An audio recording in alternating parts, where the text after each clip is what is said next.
الحمد لله رب العالمين والصلاة والسلام على رسول الله صلى الله عليه وسلم وعلى آله وصحبه ومن تبعه بإحسان إلى يوم الدين. We give thanks to Allah subhanahu wa ta'ala. We ask him to continue to bless the soul of the messenger of Allah, Muhammad sallallahu alayhi wa sallam. May Allah bless the soul of his household, his companions, and the believers that will continue to follow his pattern of life till the end of time.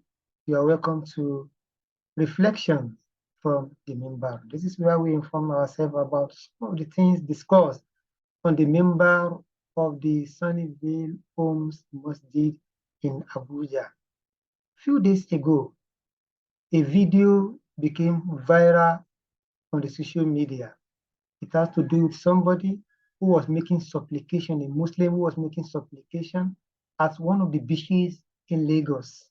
But while making this supplication, he was completely naked. He was asking Allah concerning his wishes about somebody who he said had done a lot in his life. There is nothing wrong for a person to appreciate somebody who has done good for you in life.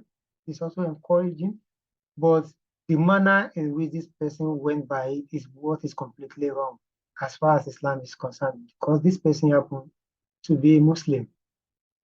This attitude of this person shows clearly that many people are ignorant concerning the ethics of dua as far as Islam is concerned.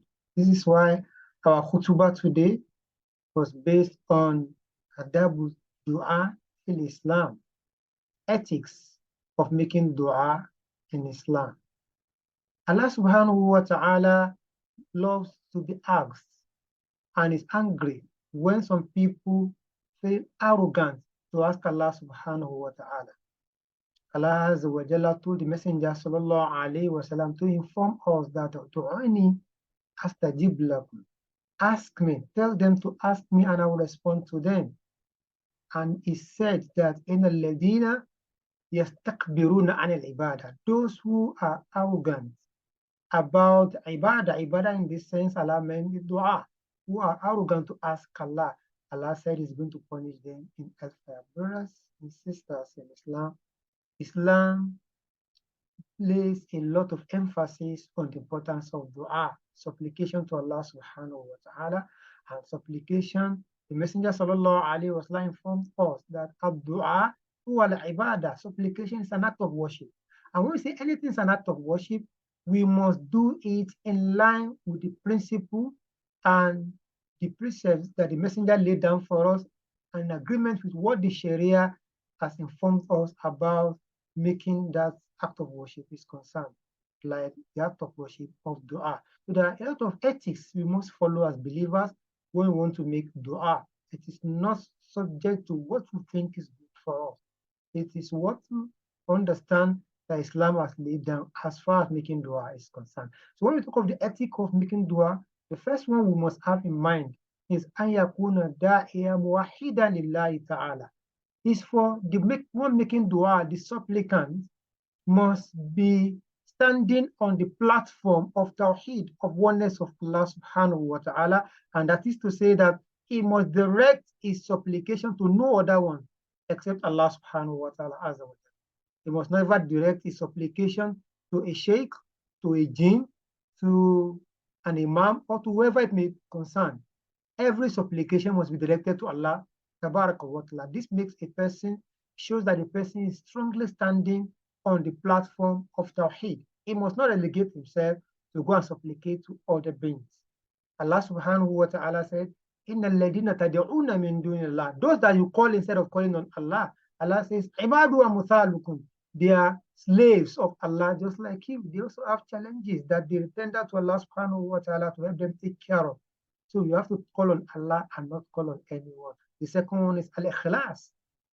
Ikhlas is for us to have sincerity in calling on Allah subhanahu wa ta'ala. As dua is an act of ibadah, and ikhlas is one of the principles and one of the things Allah is going to look at before you accept act of ibadah. The same thing applies to dua. Allah says, وَمَا أُمِرُوا إِلَّا لِيَعْبُدُوا اللَّهَ مُخْلِصِينَ لَهُ الدِّينَ حُنَفَاءَ وَيُقِيمُوا الصَّلَاةَ وَيُؤْتُوا الزَّكَاةَ وَذَلِكَ دِينُ الْقَيِّمَةِ. You are not commanded to do anything except that you should worship Allah with ikhlas, with sincerity. Worshipping Allah, making dua with sincerity has to do with facing Allah and Allah alone.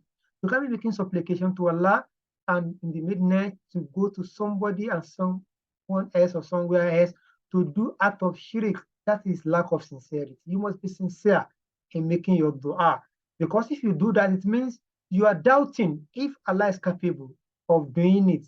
Because if you are sure that Allah can do it for you, you only supplicate to Allah. You will not go and perform any act of shirk or make any sacrificial act of shirk after supplicating to Allah subhanahu wa ta'ala or along with supplicating to Allah tabarak wa ta'ala. Ikhlas, sincerity, is very fundamental when we make our dua.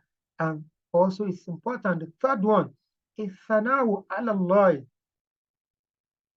qabla dua, for us to glorify Allah, to thank Allah as well before we make dua. During the time of the Messenger sallallahu alaihi wasallam, somebody was making dua and he said, Allah, Rabbi freely, warhamni, oh Allah, forgive me, have mercy on me. The Messenger sallallahu alaihi wasallam told him, Ajilta ayyuhal musalli, you are in haste, who you that are supplicating. Why don't you first glorify Allah? Thank him for what he has done. Then do a salatu for the Messenger sallallahu alaihi wasallam.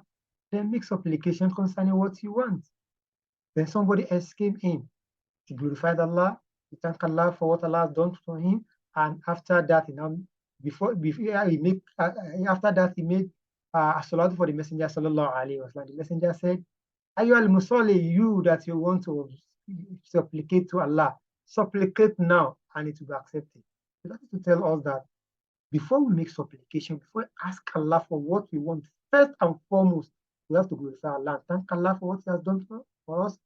And secondly, we do a salatu for the Messenger sallallahu alaihi wasallam before we go ahead to make our dua.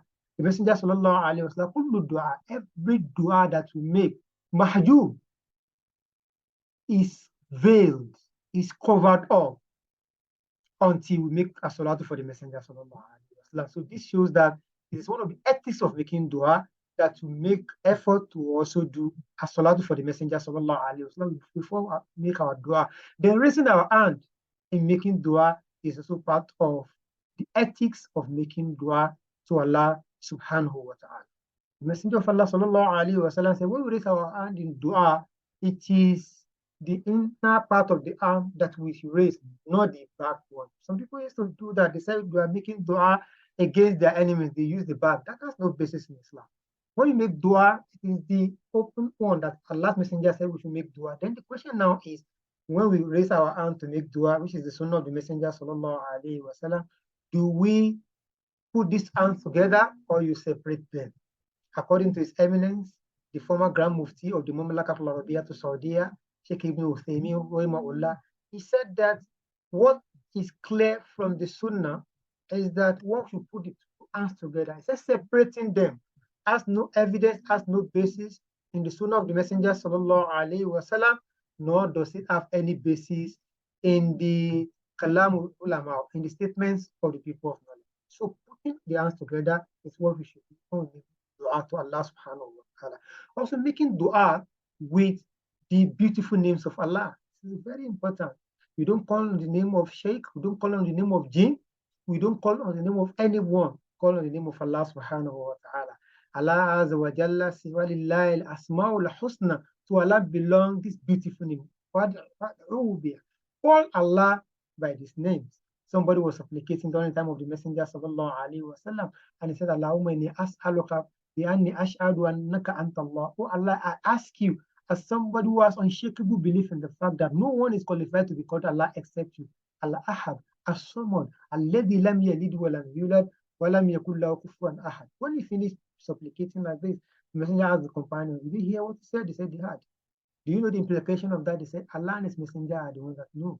Allah's Messenger sallallahu alaihi wasallam told them that he has asked Allah by one of the beautiful names of Allah, that no one will ask Allah by this name except Allah will grant him what he wants. So asking Allah by His beautiful name is one of the ways by which you ask Allah for what we want, and Allah